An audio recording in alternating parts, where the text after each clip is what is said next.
जुगाड़ू जेठानी। जुगाड़ू नाम सुनते ही हम सब के मन में किसी न किसी का चेहरा आ जाता है। एक जुगाड़ू आदमी हर कोई अपने घर या ग्रुप में चाहता है, कहीं अगर कुछ हो तो वो जुगाड़ू अपना दिमाग चला ले। इसी तरह है आशा की बड़ी बहू रीचा, जो कोई भी जुगाड़ू कभी भी लगा लेती है। छोटी बहू शीतल अभी अभी शादी करके आई है, उसे रीचा के जुगाड़ू होने की कोई खबर नहीं है। शीतल का रसोई में पहला दिन था और वो खुद से कहती है, इतना अच्छा खाना बनाऊंगी कि सब उंगलियां चाट चाट कर खाएंगी। शीतल अपने हिसाब से नाश्ते में पनीर की सब्जी और पूरी बनाती है, साथ ही खीर बनाकर सबको परोसती है। जब सब थोड़ा थोड़ा खाते हैं तब शीतल पूछती है, खाना कैसा बना है? बहुत स्वादिष्ट है, मन खुश हो गया।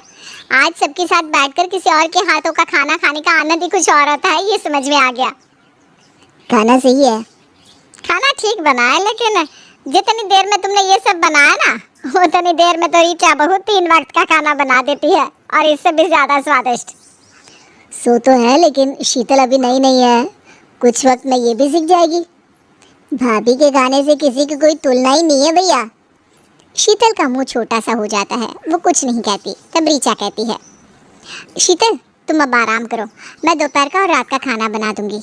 ठीक है भाभी, मैं आपके साथ रहूंगी, देखूंगी आप कैसे काम करती हो।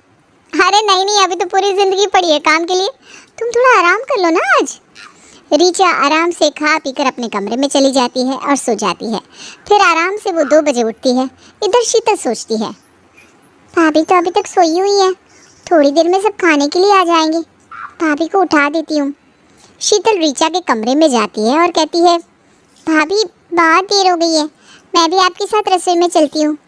अरे बाबा, अभी 10 मिनट में खाना बनकर तैयार हो जाएगा, तुम देखो सब आएंगे उसके पहले मेरा काम हो गया होगा। रीचा रसोई में जाती है और फटाफट एक ही कुकर में चावल और दाल दोनों चढ़ा देती है। जब तक चावल दाल बनकर तैयार होगा उतनी देर में कच्चे आलू की सब्जी बना लूँगी। रीचा कच्चे आलू को काट कर उसकी सूखी सब्जी बना देती है, फिर कुकर में से दाल निकाल कर छौंक लगा देती है। 2:15 बजे तक सब खाने की मेज़ पर आ जाते हैं और रीचा खाना लगा देती है, खाने के साथ अचार, पापड़ और सलाद भी। बहू, दाल की खुशबू तो ज़बरदस्त आ रही है। जी मम्मी जी, मैंने आपके हिसाब से बनाया सब कुछ। आशा शीतल से कहती है, देखा शीतल, रीचा ने क्या ज़बरदस्त खाना बनाया है, वो भी बस 15 मिनट में। हाँ मम्मी जी, लेकिन भाभी आपने इतनी जल्दी चावल और दाल दोनों कैसे बना दिया?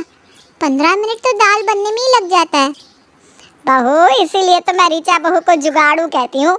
ऐसी बात नहीं मम्मी जी, आप तो यूं ही मेरी तारीफ कर रही हैं।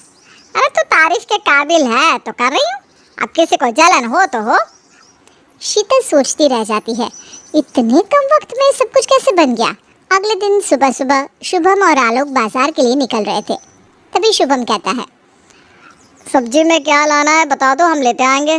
तुम लोगों को कुछ लाने की ज़रूरत नहीं है, मेरी रीचा बहू ले आएगी। आलू प्याज के साथ मिर्च मुफ्त, भिंडी शिमला के साथ धनिया पत्ती मुफ्त। एक तुम लोगों जो कभी कुछ मुफ्त में नहीं लाते। गजब है माँ, कौन देगा मुफ्त में धनिया पत्ती और मिर्ची, इतनी महंगाई का ज़माना है। अरे तेरी जुगाड़ू भाभी को मिल जाता होगा, पता नहीं क्या ऐसा करती है। छोड़ रहने दे, ये लोग समझे हमें क्या करना है। शुभम और आलोक चले जाते हैं। इधर आशा रीचा से कहती है, रीचा बहू तो शीतल को भी अपने साथ लेती जा और उसे भी अपने जैसा जुगाड़ू बना दे।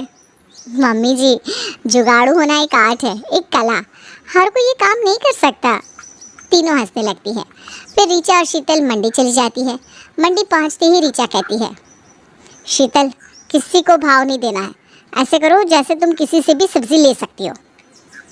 ठीक है भाभी, पहली बार देख रही हूँ सब्जी खरीदने में इतने ड्रामे हैं। रीचा फिर एक आलू प्याज की दुकान पर जाती है और हल्का सा मुस्कुरा कर कहती है, भैया 2 किलो आलू और 1 किलो प्याज तो देना। आलू के भाव बढ़ गए, 20 रुपये किलो हो गए और प्याज 15 रुपये।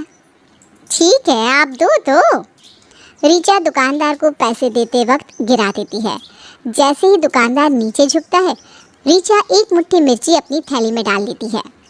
मैडम 55 रुपये हुए और आपने तो 50 ही दिए, ऐसा थोड़ी ना होता है। अरे भैया, 5 रुपये नहीं छोड़ सकते हो क्या? 5 रुपये में होता क्या है, और राउंड फिगर में देना कितना अच्छा लगता है। अरे पर मैडम, हमारा बचेगा क्या? सब बचता है, मुझे मत सिखाइए। रखिए रखिए, अगली बार ले लीजिएगा, चेंज नहीं है मेरे पास। शीतल देखती रह जाती है। वहाँ से निकलकर शीतल ऋचा से कहती है, भाभी ये सब क्या है? ऐसे किसी को कुछ नहीं लेना चाहिए। अरे ऐसे क्या, पैसे दिए मैंने, कोई मुफ्त में थोड़ी ना है। इन्हें ना बहुत फायदा होता है, ऐसे तो तुम कभी जुगाड़ू नहीं बन पाओगी। शीतल मन ही मन सोचती है, ऐसा जुगाड़ू मुझे बनना भी नहीं है, इसे जुगाड़ू नहीं चोरी कहते हैं। मंडी से निकलते वक्त सब ऋचा को घूरने लगते हैं। शीतल को गुस्सा आता है और वो कहती है, अब से ना मुझे मत लाइएगा, ये सब आप ही कर सकती हैं। दोनों बहुएं घर पहुंचती है। आज तो बहुत देर हो गई, अब तो नाश्ते का वक्त हो चला है। मम्मी जी, ऋचा के होते हुए आप क्यों नाश्ते की टेंशन ले रही हैं? अब देखो ऋचा फटाफट 2 मिनट में खाना बना देगी।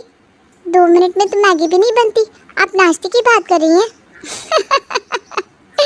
ऋचा है तो सब मुमकिन है। ऋचा तुरंत रसोई में जाती है। शीतल भी उसके पीछे पीछे जाती है। देखो तो ऐसा भाभी करती क्या है जिससे इतनी जल्दी खाना बन जाता है। क्या बनाऊं? फ्रिज में देखती हूँ क्या बासी पड़ा है। ऋचा फ्रिज खोलती है और बासी दाल निकालती है। दाल की पूड़ी बना देती हूँ, साथ में सॉस। ऋचा आटे में ही दाल डाल देती है, उसमें मसाले घी डालकर उसका आटा लगा देती है और फिर पूड़ियाँ सेकने लगती है। भाभी ये तो मैंने पहली बार देखा, ऐसे अच्छा भी लगेगा क्या खाना? देख लेना, कोई नहीं खाएगा। देवरानी जी, कोई छोड़ेगा भी नहीं, मैं तुमसे ज़्यादा जानती हूँ सबको। शीतल नाश्ता परोसती है और सब नाश्ता वाह वाह करके खाते जाते हैं। भाभी क्या पूड़ियाँ बनाई है, ऐसे तो बाजार में भी नहीं मिलता। अब हफ्ते में एक दिन मुझे यही खाना है। हाँ बना दूंगी, इसमें कौन से हाथी घोड़े लगते हैं। शीतल बस चुपचाप सब देखती रहती है। इसी तरह दिन बीतने लगते हैं। एक दिन काम वाली काम कर रही थी और झाड़ू टूट जाती है। काम वाली आशा से कहती है, माँ जी इस तरह तो मेरे से काम नहीं होएगा, झाड़ू कैसे लगाएगी मैं? कल आप झाड़ू मंगवा कर रखना, तभी मैं काम करने आऊँगी। तभी ऋचा काम वाली की आवाज़ सुनकर अपने कमरे से आती है। ओहो महारानी, झाड़ू टूटी नहीं है, खुल गई है, अभी बना देती हूँ मैं। भाभी इसमें बच्चा ही क्या है जो बनाएगी, ऊपर से सीखे गट जरूर जाएगी आपको। अरे तू मेरी चिंता छोड़, तू बस काम ना करने के बहाने ढूंढती रहती है। हाँ ऋचा सारे झाड़ू की सीखें जमा करती है और साथ ही कुएं पर पड़ी पुरानी झाड़ू की सीखें भी निकाल कर ले आती है। फिर मोहल्ले में इधर उधर झांकने लगती है। भाभी ये क्या कर रही है आप?